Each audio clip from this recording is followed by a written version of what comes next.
Good afternoon. I'm Vidale from the National Center for Atmospheric Science. I'll be talking about modeling and predicting changes in climate and hazardous weather from the point of view of global modeling. I want to acknowledge members of our team in Reading, Benoit Vanier, Alexander Baker, Diane Guo, and others. Michael Roberts, who leads the Hazardous Center part of the team, and John Seddon and Seven Ember too. What you see on the screen is an animation that shows the cloud field in three different ensemble members that were produced with the United Kingdom HydGen-3 global climate model. And here we are aiming to produce different renderings of our planet. We start the model from observations, and then we allow the atmosphere and oceans to evolve naturally. You have an example in the middle of a hurricane that has formed in the tropics and is moving to high latitudes. The idea of these very advanced simulations at 5 kilometers is quite unprecedented, is to enable us to study other Earths that might have been or will be in a digital format, and I'll talk more about that later. To begin with, in terms of user requirements, we are often asked by representatives from industry about their losses.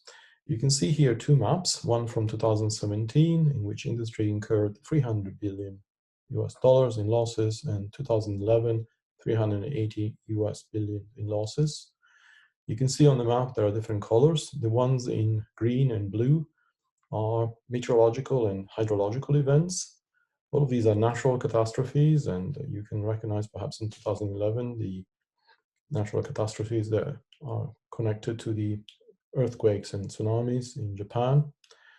And there's a time series of such events on the left-hand side here. These are the year by year from the 1980s until recently, the events worldwide. And you can see the hydrometeorological events are the vast majority. There's also quite a bit of variability from year to year, and also apparently there's a trend, which we hear lots of questions about.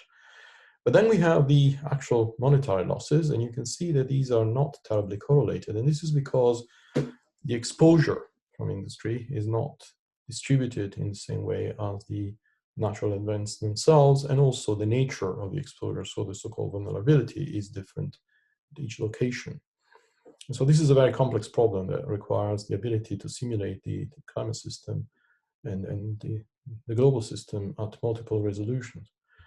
Also, in terms of insured events in the US and Europe, half to a third of the events are insured, but in the rest of the world, virtually no events are insured, and this poses a problem for helping people rebuild their properties, rebuild their activities, but also for establishing an insurance in the future, because we don't have enough observations to establish what the risk is. And here is where global models can help. They can come in and complement the observations where we don't have sufficient or sufficient quality of observations, and provide this information through synthetic means. So I'll give you an example of one of the questions. One of the major loss-inducing events is tropical cyclones. Well, the UK is not exposed directly to tropical cyclones, although there are predictions that say that in the future we may very well be exposed. However, once in a while we do have a tropical system that transitions very much to high latitudes, and maybe in the course of its transition retains some of the tropical characteristics. We had Ophelia making contact with Ireland in 2017.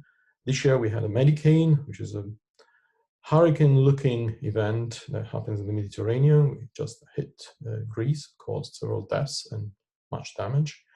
But also we hear that unlikely actors like the US military are worried about climate change. And there's an example of Hurricane Michael. You can read what they thought about Hurricane Michael and all the destruction they incurred, again, at a location that is not tropical.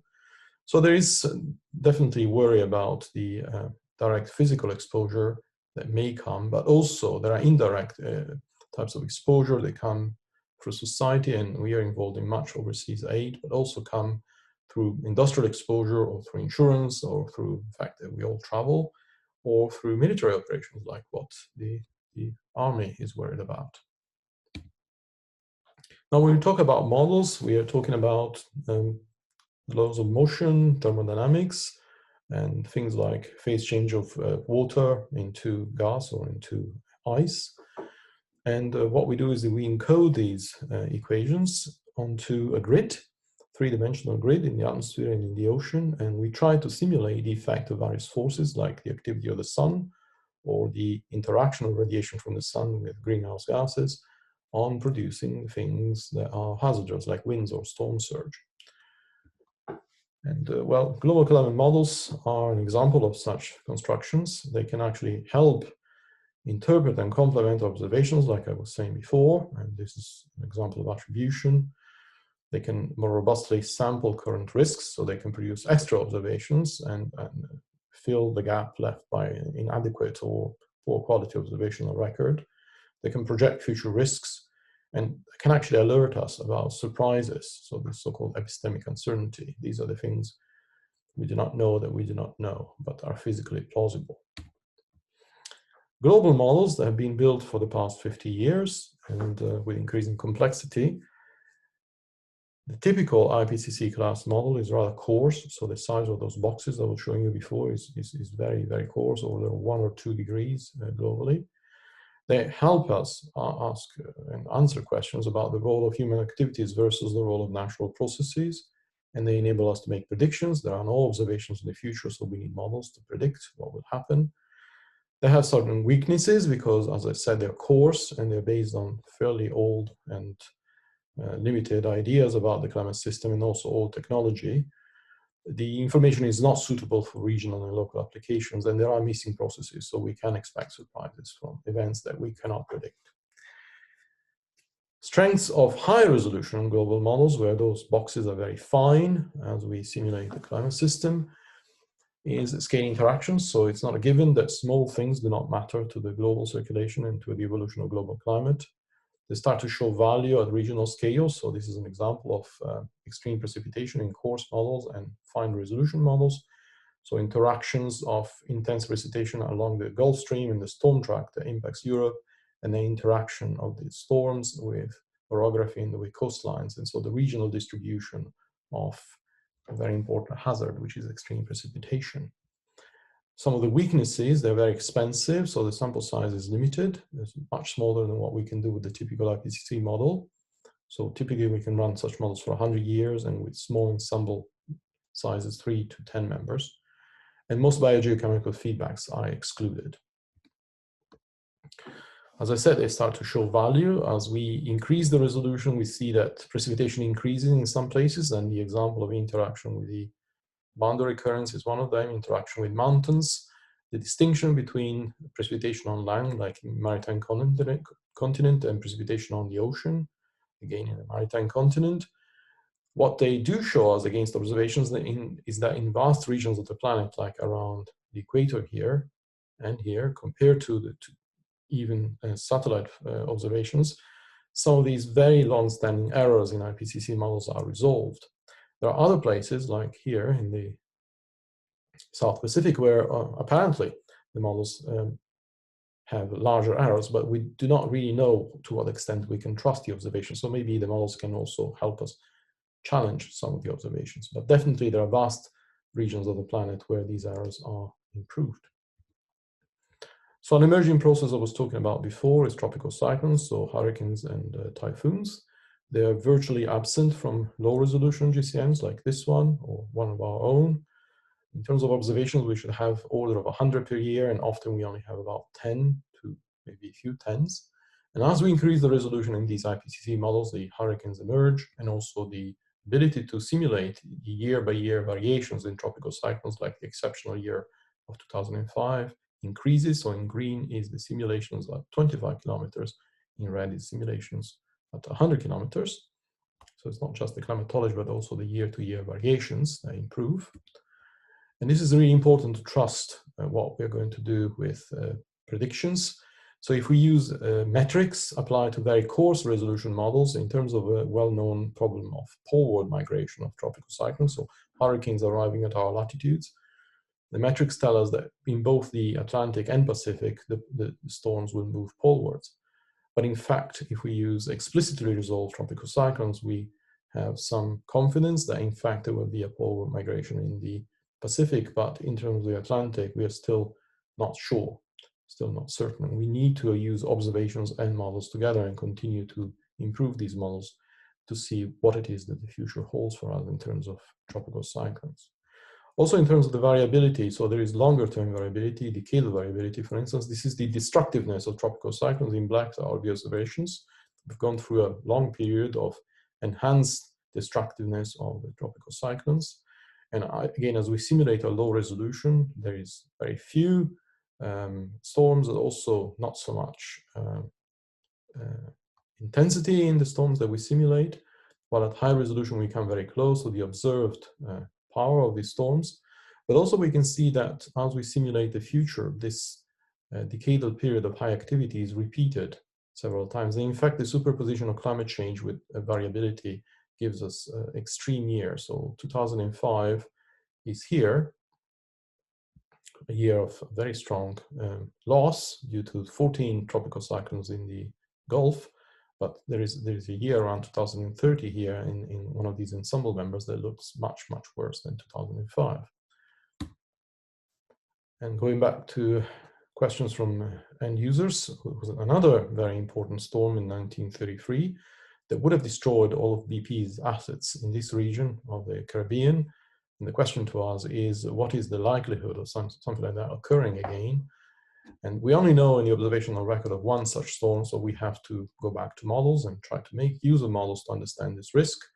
So what we've done here is we've combined the observations with the results from a number of GCMs that we run in the Primavera, European Union Horizon 2020 project. And we look at the distribution of intensity, so from the weakest all the way to the strongest categories in all the Primavera GCMs.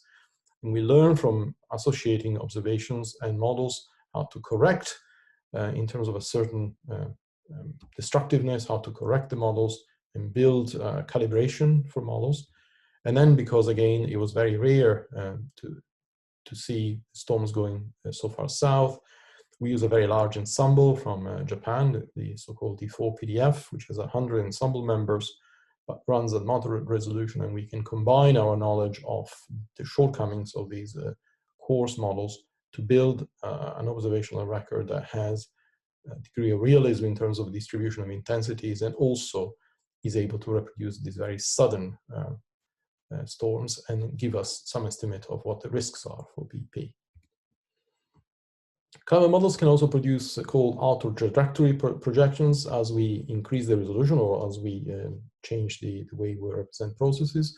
This is an example of what happens as we start to resolve eddies in the ocean. So this is with a 1/12 degree ocean model, again in the UK climate model. And what happens as we do that is that we simulate a very different Gulf Stream and a very different interaction with the atmosphere above the Gulf Stream. And this feeds the storm track with humidity, which is carried all the way to Europe, and actually generates an extreme precipitation rate. It's nearly double what other models at coarser resolution produce, and what the consensus in exercises like UKCP is. And we need to take this very seriously, because if we compare the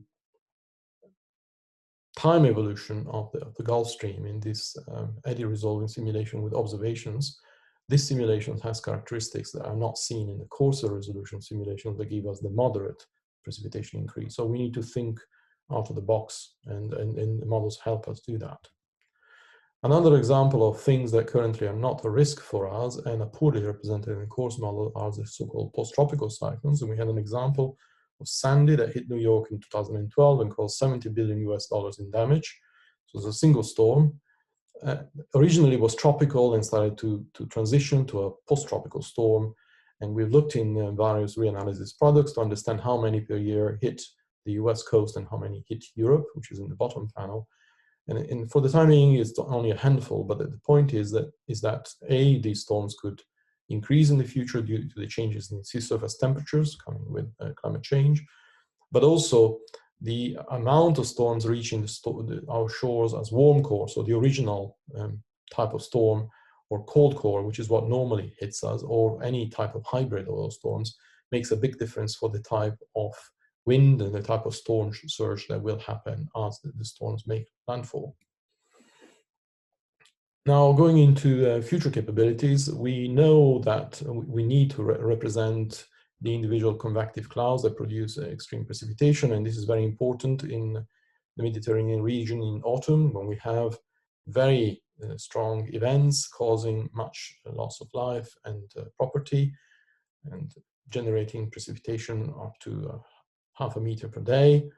And in order to represent these types of storms, we need 3-kilometer convection primitive models, which are currently only possible with regional models. And if you compare observations of this extreme precipitation for autumn with the 3-kilometer ensemble, you can see the degree of realism is rather good. And the 12-kilometer ensemble, which is a more traditional regional climate model, is unable to represent these extremes. And this is where we're going with our global models. We're aiming for 3 kilometers. We have a number of projects we've written up to try and address these scales globally. And the preview of this happened 2 years ago with the DYAMOND project, in which we ran GCMs at 5 kilometers. And in the so-called Turing test for climate, you have here one satellite image, and you have all the other DYAMOND GCMs, again, the cloud field that I showed in the animation at the start. And it tells us that we are able to represent the cloud field in such a realistic way, and also the behavior of things like tropical cyclones, which is shown in the next slide. This is a PDF of intensity, so the long tail of intensities is typical of the wind speed around hurricanes, and also the central pressure around hurricanes. There are very few but very, very intense storms. And typically GCMs struggle to represent these long tails, both in the winds and pressure. And we have a paper in Journal of Climate that shows that as we go to 5 kilometers and beyond, we start to credibly represent these storms. And the point here is that these storms are very important for the effect on the global climate system, not just for their impacts. So in summary, there are substantial challenges to our understanding of climate change, particularly at the regional to local scale, and they revolve around processes that are hard to observe and to predict. Global high-resolution models are starting to show real value in terms of simulation realism and the reliability of the predictions. We must make intelligent use of our resources, so a good combination of global and regional models. The global models are very good at circulation, and the regional models are good at extremes, and we could optimally combine them to produce good information and support good decision-making. Thank you.